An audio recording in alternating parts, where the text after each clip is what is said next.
I have a panel, and I will introduce this huge panel I have tonight. This guy's not here, and then Ryan. Panel of one. So he's going to share his experience, strength, and hope with you, and we're going to go from there. All yours. All right. Well, I'm Ryan. I'm an alcoholic. Hi, Ryan. And I also like to say a lot of times I am a recovered alcoholic, and I know sometimes that brings up some controversy in the rooms of AA. But right in the book, right here, in the foreword to the first edition, it says, "We of Alcoholics Anonymous are more than 100 men and women who have recovered from a seemingly hopeless state of mind and body. To show other alcoholics precisely how we have recovered is the main purpose of this book." And on page 17, brings it up again. I'm not going to go through and read all of them. But anyway, it says, "We of Alcoholics Anonymous know thousands of men and women who were once just as hopeless as Bill. Nearly all have recovered." And I guess I bring that up. I don't know why I bring that up, really. I just thought it was cool because I heard about it the other day, so I thought I'd share that with you guys. And you know what? And that's the beauty of this program. Nothing I'll say tonight is mine. I didn't make any of this up because I've been so blessed in my recovery to have just the most incredible peers, the most incredible friends, and the most incredible newcomers. You guys here in treatment that's the deal, man. I mean, that's the whole deal for me. That's why I'm here. That's why hopefully anybody with a few days of sobriety are here, is for you guys, and because we do recover, absolutely. And I guess I say that, and the way I know, I feel like I'm recovered because I haven't had the thought of a drink today. And although I haven't had the thought of a drink today, there's the depression, there's the anxiety, the winter blues, or whatever you call it, It's just, everything's just kind of out of whack right now, but that's okay, you know what I mean? That's just life. That's the roller coaster of life to me today, and I don't even have to think about drinking or using today. I don't need medication to handle any of that today. And that's why I say that I'm recovered, because I remember what it was like being in recovery, and it really frickin' sucked for a long time. I tell you the truth. It was a fight. It was a struggle. But it's a daily process. If you do certain things every day, I've found that you can recover. And I'm not guaranteed to be in recovery tomorrow, though, or to be recovered tomorrow. I have to wake up and I have to say, I say a prayer as soon as I open my eyes in the morning. And I know I'm kind of sharing more about my hope right now or something, but I'll get to a little bit of my actual story in a minute. But I don't think I'll fill up the whole meeting. At least I hope I won't. But you never know. I don't know. I'm not normally one to ramble, but I have doing this before. I remember, I know Marcia anyway, probably shouldn't say where I know Marcia from, but anyway, we were at the place one time and we were asked to tell our story, and I just happened to be the only person there in the treatment center. I shouldn't have even said that, whatever. But we were there, and I was the only person, and at this place, we all, usually on story night, you have like 5 or 6 people that get up and tell their story. It just so happened I was the only person that night that got to share my story. And I went on for like an hour and a half, and I could just see the groans in the crowd. I'm sure they were all thinking, "Oh man, this is one speaker. We'll be out of here in 15 minutes and back drinking coffee." And I just went on and on and on. I try not to do that today, though, because, and especially when I'm sharing at a meeting, many of you may know, my sponsor was Glenn, who just passed away this year. God rest that man's soul. He was a true gift from God to me and a lot of people around here. And he used to tell me, if you're sharing at a meeting, anything more than 2.5 minutes is bullshit, and I kind of understand that today. But I also understand, though, that sometimes you gotta let your heart out, and you gotta let things out at a meeting or wherever, and that's okay too, But anyway, I guess I grew up in a small town just 30 miles down the road that way of Wisner, Nebraska. You know, and my story, my actual story is just, it's exactly like yours. You know, I just, probably, or at least there's a lot of similarities. I remember as a kid being just different, I guess, not able to fit in real well with my family, with the other kids around me, but I made a lot of friends because I was I had some kind of urge to just try to be better than others, I guess, is what I guess you'd call it. And like when you're a kid in a small town, you know, on the playground is where you prove that with the games and the sports, and I was always in the top tier of the kids playing basketball and football, and so that helped me to feel like I was a part of something back then, you know. But socially, I was always felt anxious, even as a kid, you know. And so, like, I think it was just a matter of time that my first drink found me. Like, I think I was about 10 years old, and I remember we were camping in a friend's backyard, and I took the beer, and I drank it as fast as I possibly could. And that was my first beer ever. Now, I can't even remember. I don't know how I knew that that's what I wanted to do, but I was an alcoholic before I took that first drink. I have no doubt, because obviously, you know what I mean. And I would do the same thing today if I decided to open a beer and drink it. I would drink it as fast as possible, and ended up drinking 3 or 4 more that night, you know, and getting sick. And man, it was the best time of my life, you know. And then it was years later until I drank again. Probably about 15 years old is when I started to drink every weekend with my friends that were 16 that had cars, you know. And then it was you know, just all through high school, every weekend. And, you know, and my story is definitely a lot of drugs involved in it. It started for me with the truck stop speed, you know, the White Crosses you could get at the store, you know, the caffeine pills were my very first addiction, to tell you the truth. The Vibrant and the No-Dos, you know, and just that got me through high school, you know. But the truck stop speed was heavy stuff back then, and you could just buy it over the counter, you know. I got real sick from that stuff, and landed in treatment, getting arrested and stuff at an early age with a bunch of MIPs, and so by 18 years old I was in treatment already, and went to my first meeting down here at 303. I was 18 years old, and actually I just turned 47 years old today, so that tells you how long I've been trying to do this. And I thought, you know, at first, you know, my alcoholic mind, Marsh, asked me to do this. So I was like, no, that's my birthday. I'm going to go do what I want, you know. But then I realized this is what I want to do today. I would absolutely not want to be doing anything else for my birthday than this today, being here with you guys. I mean, and that's the honest to God truth today, because everything I have today and everything I know about, or think I may know about anything, and the relationships I have are 100% because of these 12 steps, period, of AA and NA, and probably every other 12-step program there is out there, you know. But the way I look at it, you know, I do most of my service work for AA. I forgot where I was going with that, but whatever. Anyway, started getting arrested. I do my service mostly with AA. I go to mostly AA meetings, but I am definitely a member of NA. And the way I look at it is that my alcoholism gets me wherever I'm weak, you know, whether it's meth, coke, or food, or relationships, or whatever. I look at that as my alcoholism, or addiction. You could call it addiction. It carries so much deeper into my life than just the act of using drugs and drinking alcohol. And I've learned now that it affected absolutely every single aspect of my life, everything.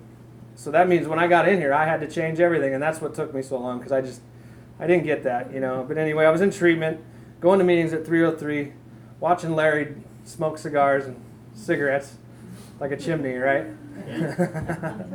And I loved it. I first walked into 303 when I was 18 years old, and I felt the vibe, I felt the laughter, and I felt the love, and I absolutely loved everything about it. But I wasn't anywhere near ready, you know. And ended up in about 3 or 4 other treatment centers along the way. You know, I would make it out there. I'd be sober about 6 months or so, you know.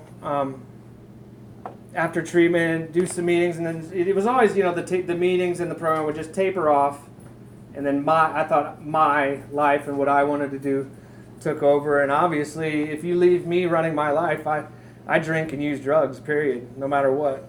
Even today, if I want to run my life, that's what I'm going to end up doing. So that's why I come around to these places. But it took me about 4 or 5 treatment centers, like we were talking about earlier. But like I've heard said before, I don't lose any of that time. Thank God for those times of sobriety, because it's probably the only reason I'm physically alive today. Were those breaks? I don't want to call them breaks, because it's so much more than that. Because when I landed in treatment or jail or wherever, it's like I was at the end. I was at the end, and if I would have been still out there free, it would have probably been the very end. Because I would have used more, drank more, and I couldn't. When I ended up in treatment, jail, or whatever, I was physically done most of the time. But like it says in the book too, the memory of that despair and that sickness and that horrible mindset and hangovers and stuff, just the memory of that is not even good. Barely a couple weeks. It says we need something so much more than that, and I've found that in my higher power today with working the steps and trying to share the message as much as I can, because I can't do it, but we can. You know what I mean? I love that saying, I can't do it, we can, and that's been my experience completely with AA. And that's backwards from what I was trying to do most of my life. I thought I had to do everything. I thought I had to pull myself up and just do it, the old... I think that's a Lutheran thing, like pull yourself up by your bootstraps and just do it, right? And there's value in that for sure, but as far as keeping me away from drugs and alcohol, that was absolutely useless, you know what I mean? That was absolutely useless. I mean, my powerlessness was so strong, and my best example of powerlessness is like sitting at work or wherever, being hungover and say, I'm never doing that again, and then 5 o'clock, my car would just drive itself to the liquor store, you know what I mean? Because I didn't know how to make that drive home without a buzz for a lot of years. And but yeah, the treatment centers, the jails, the institutions, I only had one other option left, and that's death. Like it says, we either end up in jail or here or dead, you know what I mean? And thank God I made it here before I died, But anyway, the treatment centers were, I thank God for treatment centers. I've learned so much by being in places like this, and it's just a blessing today. I get to do so many things today that I could have never imagined that I would ever be doing. I get calls and texts from people every day in recovery, some that are struggling, some that are sharing good news, and in all my drinking and using days, I didn't want to be bothered with anybody's phone calls or texts, I don't know why. It's just because I was, completely self-centered, and but I couldn't see that for a long time. Even coming to meetings, people say you have to get over your self-centeredness, and I could easily point out how you guys were self-centered, but some reason I just couldn't look at myself and see that, and it took a long time to see that. But what it took is a little bit of honesty and a little bit of open-mindedness and a little bit of willingness to finally open my heart up enough, I guess, to actually care about somebody else besides myself. But today, I've got 2 sons who are grown sons now. My beautiful wife is here. Our relationship has grown and growing. It's just an amazing ride. And I owe it all to the 12 steps and my higher power. And I guess, I don't know, what time did I start, Jeff? I don't know either. But anyway, yeah. Experience, strength, and hope. That's what we do here. That's why we gather, is to share our experience, strength, and hope. And one thing I've learned too in AA, we don't tell anybody anything. What we do is we share. Period. We don't tell, we share. And that's the magic of this thing, because even today, if you tell me to do something, I'm still gonna just, immediately fight against it a little bit or something, But if someone's sharing their story with me, like I said about those texts and phone calls that I get every day now, it's somebody sharing their heart and soul with me many times, And I feel so privileged today to be able to have worked these steps and had a spiritual awakening where I've learned how to be there with people that are struggling, and I've learned how to reach out and ask for help when I'm struggling too. And that's, like I said, I used to think I had to do all of that by myself, and it's such a relief today and such a weight lifted off my shoulders today, knowing that I don't run the show. Because one thing my sponsor Glenn told me too, it's like I used to blame everybody else and everything around me for all my issues and the reasons I drank. I drank because of this and that and you and them. And if I look at that honestly, and if that's truly the case, man, I'm really screwed. You know what I mean? If everybody else is wrong and doing things against me, I don't have a chance in the world to stay sober. You know what I mean? But when I finally looked at myself and realized that I was the maker of most of my problems, all my problems, then I can start to grow, because I can change me. And I'm the only person I can ever change, period. And I learned that here in AA too. But I guess it's just a beautiful program here, As far as the more details of my story,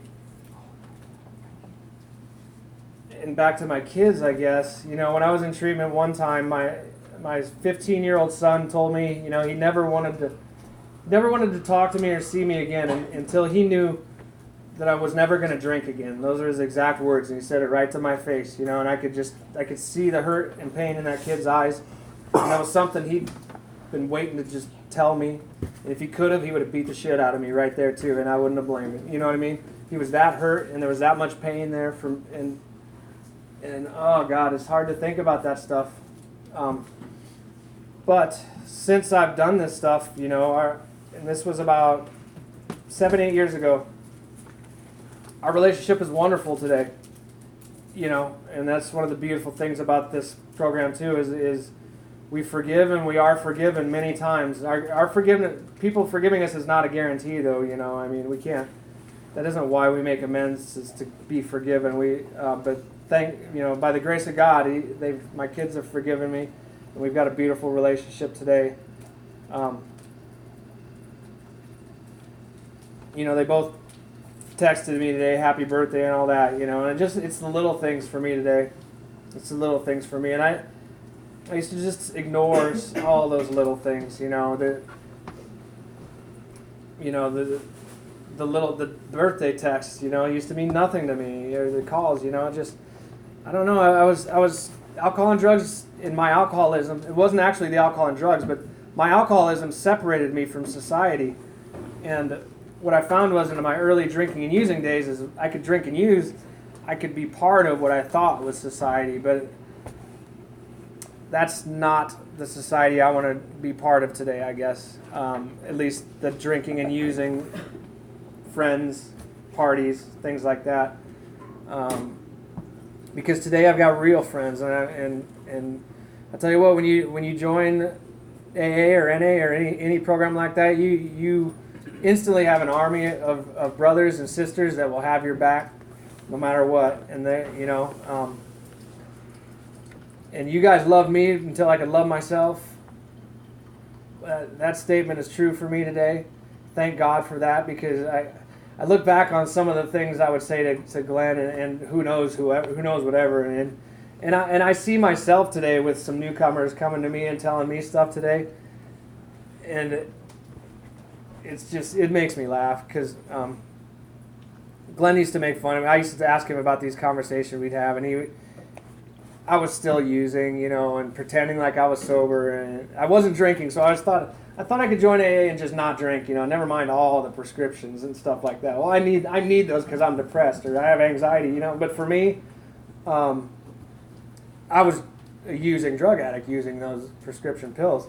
I try not to get drug specific, but it says right in the book, when the spiritual maladies overcome, we straighten out mentally and physically also, and that's been my experience completely. It's a spiritual malady for me, and in trying to recover from that, I no longer have the issues that I had. The feelings and the issues are still there, though. I'm still me, right? I don't need that stuff anymore, and it's only by the grace of God. It's been taken from me. But I had to do certain things, you know what I mean? And this program is absolutely about doing. It's not about talking about it. It's not about thinking about it. It's about doing it, you know what I mean? If you never read a sentence out of this book, I believe you could still get sober by finding a sponsor and just doing what they do, you know what I mean? And trying to do the stuff that they do around meetings and service work. Being of service is my number one priority today, because I feel like I owe a lot, especially to my family, the people that love me. I try to be useful today to them. Because man, I tell you what, my sobriety birthday is May 14th, 2016. But I still, I don't know where I was going with that either. I guess a couple years, even a couple years in recovery, I mean, it's still in a split second, my mind can go right back in that gutter, you know what I mean? And it can go right back there in a real hurry. But today I have the tools to pull myself out, and before it even gets to the point of ever even thinking about a drink or a drug, and I'm so grateful for that. I mean, absolutely so grateful for that. And this meeting has been a blessing for me. I spent a little bit of time in this facility. Not long though, less than a day. Wow. Seriously, I don't know if I should tell a story or not, but I checked in here, got all settled in and everything, and decided to go do a load of laundry. And lo and behold, there's a $20 bill in my pocket. You know what I mean? And I was like I said, when I would get done with a run, I was done. I mean, money gone, physical health gone. I had $20. I knew I had one more drunk in me. They wouldn't let me drive, so I just walked, basically slept under that bridge that night. And then whatever, though. That's not funny, I know that, but it's like I had to hit a bottom, and it took everything it took to get me to where I am today, but I don't fool myself. I know I don't have anything that a person that's, if you guys sitting here have 5 days of sobriety, I don't have anything more than you got, man. We both got the exact same thing. This is a 24-hour day program for me, and I absolutely cannot forget that, because as soon as I forget that, it can go bad for me in a hurry. And it all starts up here, this is the biggest problem for me, is right up here. But I can act my way into a new way of thinking, I can't do it the opposite way. I have to do certain things, and that's go to meetings. I sponsor people. I have a sponsor, and I work a program every day. And I'm so grateful for that. My life is 100% different today. I actually get to do the things that I've always wanted to do today. Because alcohol and drugs kept me from any kind of possibility of an education, of a decent job, of any kind of recreation that I like to do. It absolutely robbed all of that from me. And now in my mid-40s, it's like I can do the things I've always wanted to do, and it's pretty beautiful, It's pretty beautiful. Don't let anybody stop. If you want to do something, just get sober, work these steps, and go do it. You know what I mean? Go do it. But I don't know. I think I've shared long enough. Go to meetings, get a sponsor, work those steps, period. Let go, too. That's it. You know what I mean? That's what the program is. Go to meetings, get a sponsor, work the steps, period. That's the freaking program of AA right there. And I tell you what, the benefits of those three things are absolutely amazing for me. And I love you all, and that's all I got.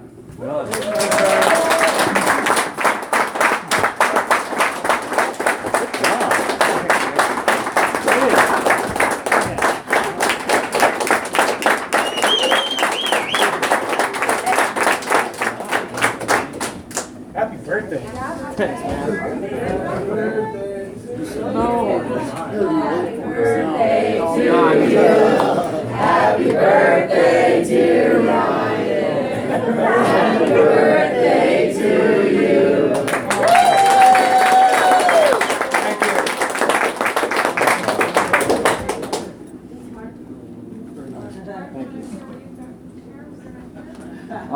Don't let him share. I'm Mark, I'm an alcoholic. Mark. I can sit here and do it, right? Sure. Yeah. It's better if you go over there. It will bring out your hair. My hair?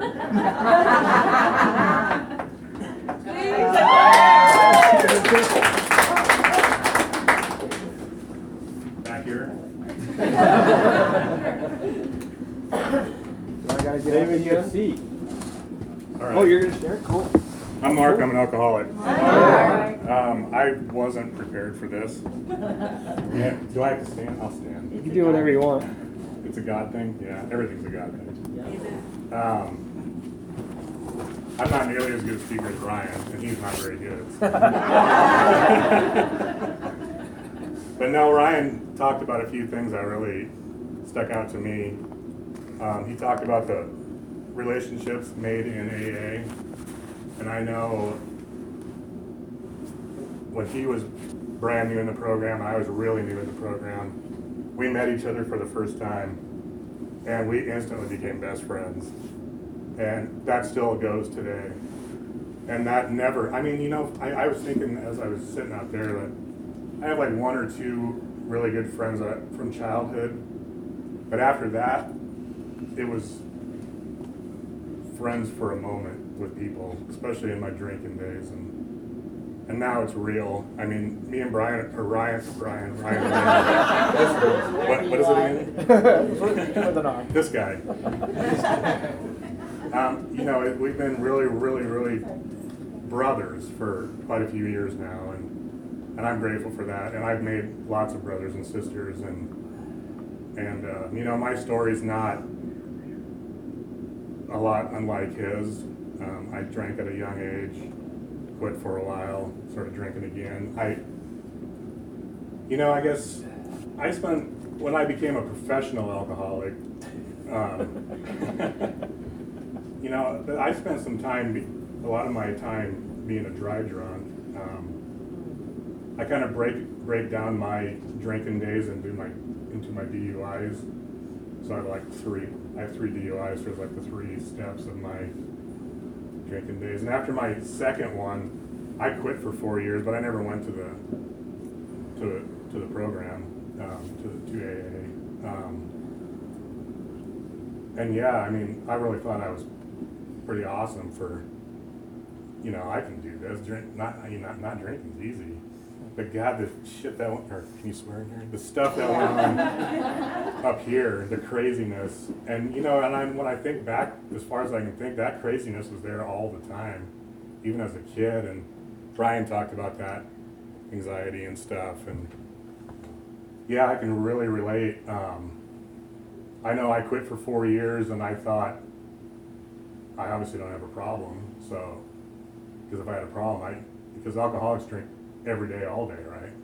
Well, I never did. I had to have a day in between to recover. And but yeah, I started drinking again after that, and it was just right where I left off, and I just hit it hard and harder and harder and harder, and got myself a 3rd DUI. And it's kind of funny. My first one, I was really drunk, and I was pretty young, and I painted my face up like a pro wrestler, and went out for a drive. Makes sense. Wrecked my car into like a roundabout, just like this thing out here, and then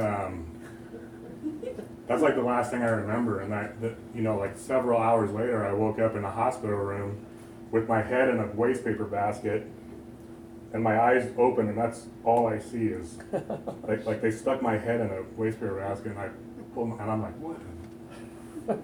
Pulled my head out, and I was like, where am I? And then the nurse told me, like, well, First they took you to jail and you were puking so much they took you to detox. Thanks, Larry. And then you're still, like, I was sick, very, very sick, and they took me to the hospital then. And it's just crazy. That was my first one, and it just goes up from there. But on my third one, you know, I think I was 21, 22 on my first one. And on my third one, I was 38, and I was done. I mean, I got an under-aggravated DUI. I was not that drunk at all. And they gave me a first offense with just a little slap on the wrist, but I was done. And, you know, I went back to treatment. I went to AA. I wasn't ready at the very beginning to start to admit I was an alcoholic, but I was ready to listen because maybe I was. And I remember the first couple of AA meetings I went to. It's like, okay, you need to really listen to these people just to see if you can learn something about yourself. And first guy talked, it's like, yeah, I do that. I did that. Yeah, I get those characteristics. The next person talks, same thing. Third person talks, it's like, damn, I'm an alcoholic. And then, you know, I didn't burst into flames right then. I didn't get struck by lightning. And I knew it just like an ease came over me, and it's like, it's okay. Because now looking back on that moment, I realized right then without knowing it that I was somewhere where I fit, finally. And that was 6 years ago, and I'm still here. Ryan talked about his service work. It's the same for me. You know, I love my sponsees. I love my friends. I got the greatest friends in the world. I started sponsoring it. I waited until my 4th year because I thought, geez, I'm gonna really screw these guys up, and I do.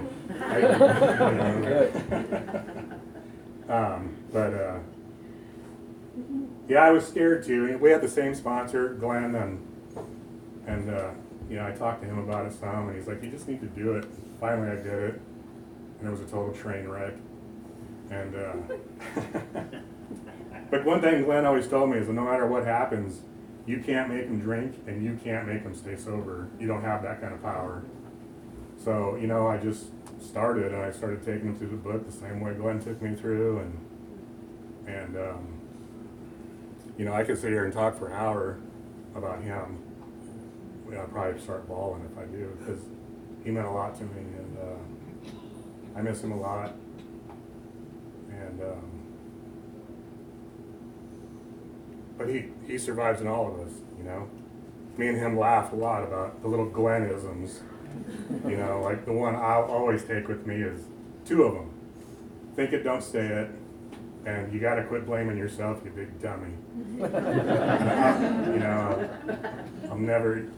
That's bullshit. He used to tell me that's bullshit. But yeah, it is. Yeah. But I don't know. I guess, is that long enough? I don't know. I'm just really grateful today. I don't have that anxiety that I had for 38 years. Well, I mean, probably over that, because it's not like I was all of a sudden recovered like Ryan was. But it took a long time. A pivotal point in my recovery was I was at a meeting a couple years in, and someone shared page 417 with me for the first time. Well, at that meeting, and I was blown away. I mean, I was like, "Are you all familiar with that?" Yeah. Would you mind? I'd read it, but I don't have my glasses. Just that paragraph. 417. Yeah. The first time I heard this, I was just like, God, it's so easy. It's just, Okay. It says, and acceptance is the answer to all my problems today. When I am disturbed, it is because I find some person, place, thing, or situation, some fact of my life unacceptable to me. And I can find no serenity until I accept that person, place, thing, or situation as being exactly the way it's supposed to be at this moment. Nothing, absolutely nothing happens in God's world by mistake. Until I could accept my alcoholism, I could not stay sober. Unless I accept life completely on life's terms, I cannot be happy. I need to concentrate not so much on what needs to be changed in the world as on what needs to be changed in me and in my attitudes. That's it for me. Yeah. I mean, that's totally it for me. I'm the problem, you know, for 38 years, I wasn't the problem, it was all you guys' fault. Anybody I came into contact with, once I finally accepted the fact that I'm the problem, and I need to accept what's going on, I mean, that's really where my sobriety began. And that page means so much to me, I had it tattooed on my arm, and I don't know, that's my whole program right there in a nutshell. So I don't know, like I said, I wasn't prepared for this, but I'm glad I did it. Thank you. Yeah. Cool. Thank you.